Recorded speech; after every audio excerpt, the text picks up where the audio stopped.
بو په خوب کې مې بې واره رپېدلې ګوتې خوبو په خوب کې مې بې واره رپېدلې ګوتې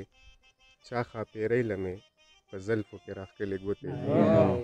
خوبو په خوب کې مې بې واره رپېدلې ګوتې چا ښاپېرۍ له مې په زلفو کې راښکلې ګوتې او ته د یوسف تزا ته وې نه زه د مصر ومه ته د یوسف تزا ته وې نه زه د مصر ومه خو چې ناڅاپه مې لیدې ما به چیچلې ګوتې ته د یوسف تزا ته وې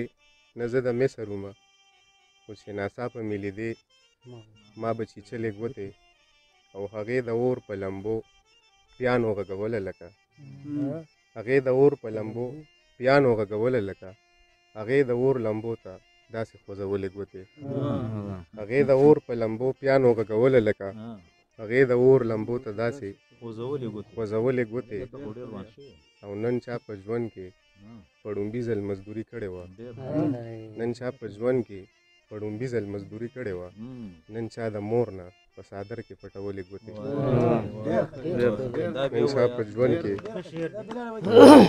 نن چا په ژوند کې په ړومبي ځل مزدوري کړې وه نن چا د مور نه په څادر کې پټولې ګوتې غزل دی چې سینګار کورونه پکې ښکاري خو ودان کوم دی سینګار کورونه پکې ښکاري خو ودان کوم دی او دلته کې یره ترخه ډېره ده امان کوم دی او څوک د هوا پاوکر پوهه شو په غم اخته دي څوک د هوا پاوکر پوهه شو په غم اخته دي څوک د اتیغ وږ کې وده دي چې طوفان کم دی څوک د هوا پاوکر پوهه شو په غم اخته دي څوک د اتیغ وږ کې وده دي چې طوفان کم دی او د خوار بچو د بېوسۍ آداب مو ټول زده دي د خوار بچو د بېوسۍ آداب مو ټول زده دي په هغه څیز مو ګوته کېښوه چې ارزان کوم دی د خوار بچو مننه د خوار بچو د بېوسۍ آداب مو ټول زده دي په هغه څیز مو ګوته کېښوه چې ارزان کوم دی او څوک چې په ګڼه کې ایثار دی نو مجنون یې بوله څوک چې په ګڼه کې ایثار دی نو مجنون یې بوله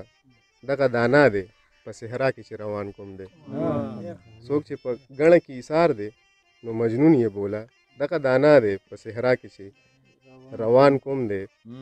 او د وصل بیل کیفیت وو د هجر بیل کیفیت د وصل بیل کیفیت وو د هجر بیل کیفیت نه پوهېدم چې ګټه کومه ده تاوان کوم دی د وصل بیل کیفیت وو د هجر بیل کیفیت نه پوهېدم چې ګټه کومه ده تاوان کوم دی او پرېږده چې دا صحرا محض په آینه کې ګورم پرېږده چې دا صحرا محض په آینه کې ګورم مخې له مه راځه تېر وځمه چې ځان کوم دی پرېږده چې دا صحرا محض په آینه کې ګورم مخې له مه راځه تېر وځمه چې ځان کوم دی او چېرته څه نه وې بهانه ګوره بلال فردوسه چېرته څه نه وې بهانه ګوره بلال فردوسه